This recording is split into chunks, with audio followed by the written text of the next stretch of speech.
Hello and welcome to another God is a Geek first look, or a Let's Play if you want to call it. My name's Adam Cook and I'm here with Martin Baker. Hello. And we're looking at the God of War Ascension multiplayer beta, which is available now for PlayStation Plus users. We thought we'd put a video together for those of you who don't have access to it. And as you see, this is a work in progress. Oh my God, I hate seeing that thing. Doesn't everybody know by now that what beta means? Do they really have to put that Well, at the beginning of everything? a lot of people sort of think a beta is a demo, which Yeah, is that's an easy mistake to make, but it's not. This is a beta. It's a test, isn't it? yeah. It's definitely a test. I mean, just trying to find a match on it is difficult in itself. So something about God of War Ascension that's been bugging me a little bit Mm? is how nobody seems excited about it, and I don't understand why. Because once upon a time, when a God of War game was announced, like people would just go nuts because like there's never been a bad God of War game, has there really? No, not really. I mean, the only thing I can think of is the fact that maybe the fact that it is a prequel. Maybe. Mm, it just seems a lot of apathy towards it. Even the multiplayer, nobody seems to care. Yeah. I don't know. It's weird. I mean, just looking up sort of when was the first God of War released? I think it was 2005. It was So early, so yeah, yeah. so you had God of War 1, 2, Yeah. and 3, obviously. You've Yeah. had Ghost of Sparta on the PSP, Yeah. and you've had Chains of Olympus on the PSP, and there was, I think, a mobile game, Betrayal, I think it was called. Yeah. And so that's. Forget about the mobile game because like, it doesn't really count, does it? Yeah. But so that's three main PlayStation games, two portable games. So five games since 2005. That's not even a game a year. Yeah. So I don't think you can label the accusation that it's milking the franchise. No. It's kind of time. In any other game series, this is kind of about the right time for a God of War game, really. Yeah, I'm excited for it. I mean, I'm always excited for a God of War game. I didn't play. I played the PSP ones slightly, but I jumped at the chance to play them again when they released the HD collection, the second HD collection, which was like the PS3 versions of the PSP games. See, that's what I wonder if people are counting that and saying they're milking it because that was I think it Collection two, like God of War Collection 2. The PSP games. Yeah, and it was both Yeah, the PSP yeah, game yeah, and the PS3, and they're both excellent games as well. yeah. Um, so it's a bit strange to me that people don't seem excited by this because it's not like it's been sort of franchised out. This is by Santa Monica Studios, isn't it, as well? Yeah. Oh, yeah, So maybe it's because they don't seem to be pushing it that much yet. true. I mean, it's due out March. Yeah. So maybe it'll might get there eventually. Just might be waiting for. Well, I mean, there hasn't been other games coming out. I'm going to say, I mean, if it was November, I could have understood it. Let other games get out of the way before they start pushing yeah, it. but we should say this is the tutorial, isn't it? By the way, Yeah. um, you actually chose the different guy to me. I chose the sort of like the sword guy, basically, the Kratos style. Well, no, because he's not a sword guy, is he? I'm thinking of Devil May Cry. If we've been playing too much of it. It's just teaching you the mechanics. Yeah, it's just, I mean, it's basic God of War mechanics. No, I want to say button mash because that's how I play. But it's definitely not a button mash. I mean, there's special moves and everything. You can see like the top left hand corner, the Yeah, press L1 and then this button and L2 to do. There are definite combinations of attacks and everything. It's basic God of War mechanics. I mean, if you've played God of War, you get straight into it. It's just showing you how to parry and dodge and everything. I mean, the thing that people, because I think once upon a time, when a game that you were really in love with the series, like an Uncharted, a God of War, and Assassin's Creed, when the publisher announces that there's a multiplayer mode coming, people tend to go, "Oh God, why?" Yeah, But I think we kind of may have learned a bit of a lesson from Uncharted. Although I don't know about you, but personally, I didn't play the multiplayer much. I played a bit of the third one for the review. yeah. The second one I thought, it's all right, but it's never been really my bag. No, I mean it's not. It's never been my bag either. But I don't mind them putting it in. I sometimes think it's a bit weird. I mean, it's like the Tomb Raider one. They announced it's got multiplayer. Yeah. That's weird. But I don't get angry at it because it's not like they're taking content out of the single player game, which is the bit that I'd care about.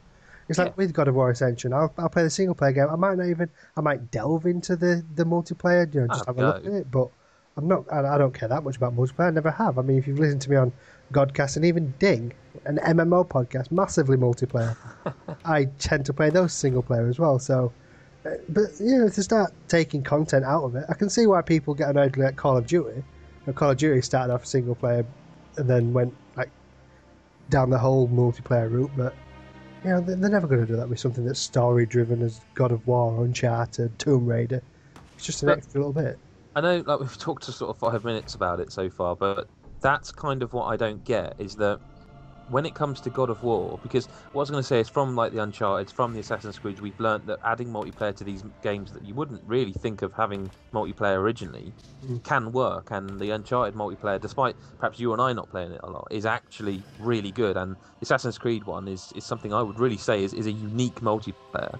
Yeah. So there's no reason to think this, once upon a time, like I say, you would have gone, oh god, it's going to be bad. It may not be, because it's why should it be? There's no reason for it to be.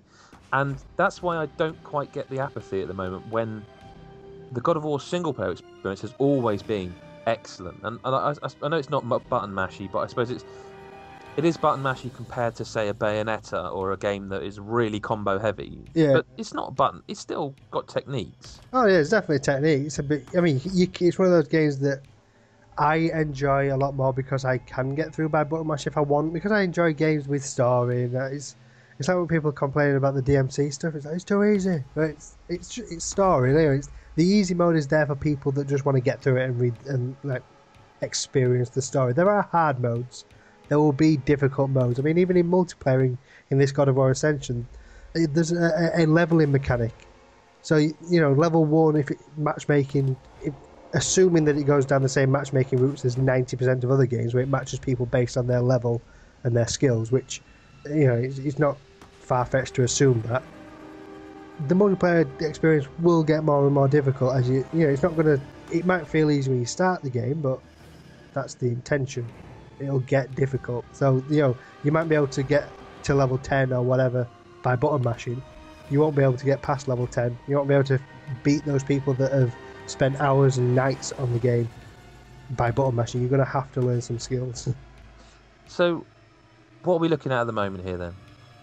Oh, there's before you go into every match, there's menu systems where you can attach different, you can put clothes on your warrior. You can unlock certain things by. It's a typical level mechanic basically. As you reach different levels, you unlock different helmets, different armor plates, and different weapons and stuff, and then you'll use the currency that you get, like your experience points, and then there's currency as well.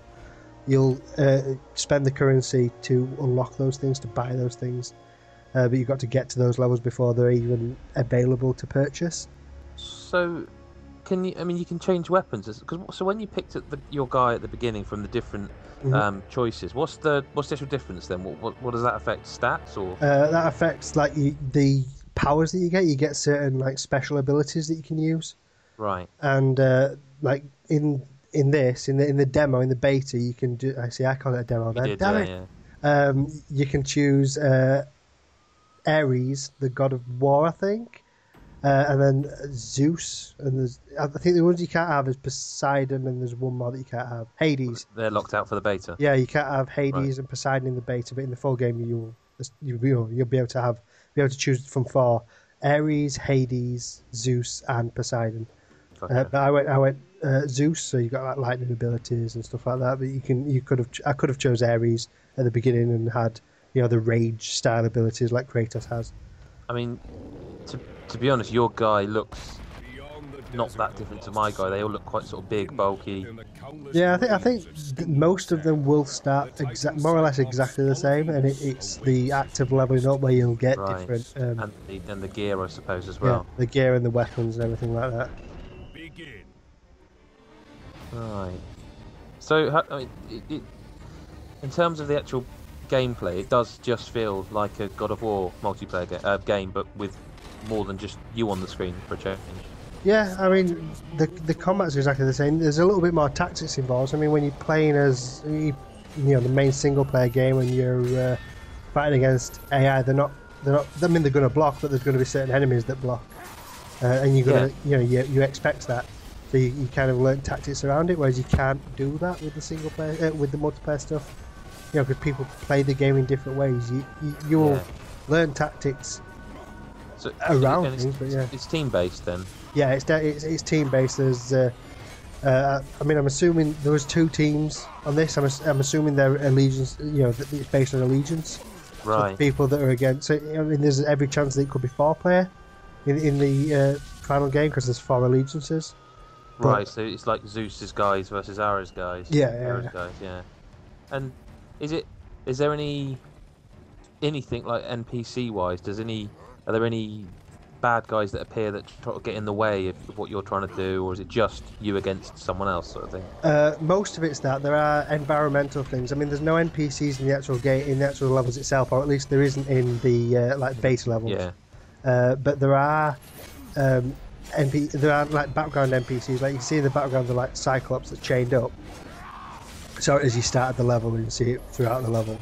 But if you get too close to that guy, you can utilize the environment in such a way that he'll like smash his hand down or something. So you can put the other guys in the way of that kind of thing. So try and coerce them to being where you want them to be, so he does like damage.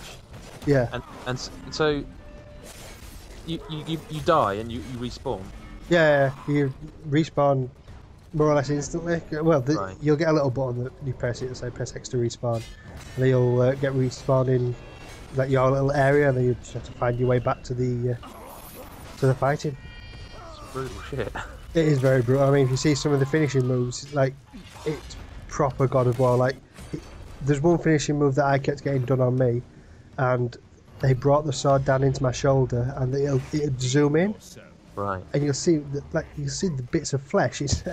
I wasn't expecting it from. Because I mean, normally when you get a multiplayer game, it's slightly toned down from the main game because there's so much action on the screen at the same time that sometimes they can't do some of those more complicated animations. So it's a little bit toned down sometimes, but this definitely. Well, I mean, obviously we haven't played the single player game to tell whether it is toned down, but I doubt it. Toned down, yeah. It's the map seems reasonably large. Yeah, I mean, they're not. They don't feel bad. I mean, you never feel like you're going miles out of your own way, but they're not too small that you constantly feeling like you're on. There's some games where you feel like you spawn right in the middle of battle. It never quite feels like that, which is good because there's nothing worse than spawning in the middle of things and just getting killed instantly before you've even had a chance to do anything. Yeah. I mean, the important thing is it feels fun, I suppose. And oh yeah, I mean, I don't even play multiplayer games that often, really. But there are certain games, there's certain types of multiplayer game that I do enjoy. I mean, you mentioned the Assassin's Creed one earlier on, and that multiplayer is one that I do jump in quite regularly. And this feels like another one that I'm going to jump in quite regularly because it's just it's the hack and slash nature of the God of War franchise that people enjoy, the series in general. But translated to multiplayer, you can do it on real people. So I'm trying to think if there are many games like this that are multiplayer, that are the hack and slash sort of brawler genre, that are competitive multiplayer. Yeah, I mean, throughout playing it made me think of the PlayStation Battle Royale that's just come out. It's that kind of. I mean, it's not on that. It's 3D. It's not 2D planes. No. But like the interactive backgrounds, the hazardous backgrounds, and the like brawler style of gameplay. I mean, it's not same, but that's what it made me think of continuously while I was playing it. But yeah, it's not easy if you do need to practice with this one. I mean, I constantly keep getting killed in the beta because I'm not used to playing the multiplayer. I mean, these people that I was playing with looked like they'd played it a lot more than me. And I was still trying to play it like a single player game, like I was just running into battle and just trying to mash buttons. But that is the quickest way to die, basically. Yeah. I mean, towards the end of the beta, I'd learned to parry things. I mean, parrying is a big thing. If you parry the incoming attack, it'll knock their attack back and leave them open a little bit. Yeah. Yeah, you definitely need to practice a little bit. I suppose the most important thing that people are going to talk about is balance, and because there's a lot going on, and how to put this, you're gonna get loads of accessories as you level up. But like almost like a perk system, I suppose, Yeah. isn't it? Yeah. How does that work to balance? What's to stop someone, becoming like level 50 or whatever and just annihilating you all the time? Well, I'm hoping that's where. I mean, you don't really get to see it in the beta because everybody was more or less at the same level. But I'm hoping that's where some form of matchmaking system kicks in. I don't know how in depth their matchmaking system is yet, but No, true. I mean, I suppose the beta is just a case of here's a match that you're gonna play. yeah. Right. I mean, even in doing that, there didn't seem to be that many people playing, or there was so many people playing that the servers were having trouble like finding matches. Right. But I mean, this is why they have a beta. I mean, that's why they roll it out to. I mean, there was a closed beta first, then they rolled it out to PlayStation Plus members, and that's basically a stress test. So there's every chance that it could have been literally stressed. That's the point of the test. Yeah, absolutely. So they know the load on the server and what it's going to be like, isn't it? Yeah. So that weapon that came down just sort of in the middle of the match? Yeah. There's gifts from the gods that you can sometimes pick up. And like super powered, that weapon? Yeah, basically. Right. You just like so it really is like PlayStation All Stars Battle Royale then in that respect. Yeah. I mean, it's that I picked it up and then I think I die instantly or something like that, and yeah, somebody else picked it up. I just figured I think I was closest to it, and I thought, yeah, I'll pick that up, give it a go, and then yeah, I probably shouldn't have picked it up based on my skills this early in the game. Well, look, I must admit, it looks good fun. I've had a quick go. I only got as far as on the tutorial, but it felt right. It felt like a God of War game. Yeah, I was really surprised with the backgrounds. I didn't expect the ogre to look as good as it did in the background, and I definitely didn't expect it to interact with the players in the way that it did. I thought it was just going to be some cool looking little thing in the background. Well, we've pretty much shown you a whole match and some of the systems before.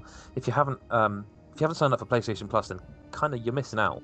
PlayStation Plus is a tremendous service now. A lot of the staff at God is a Geek are on there now, so have a look at it, and I think you can even get a 30-day trial in some places. Yeah. But apart from that, just to say thanks for watching, and stay tuned to godisageek.com for all the latest in video game news, reviews, previews, podcasts, videos. Did I say that already? A lot. We've got the lot, haven't we? Yeah, I got the thing. Yeah. Thanks for watching. Bye.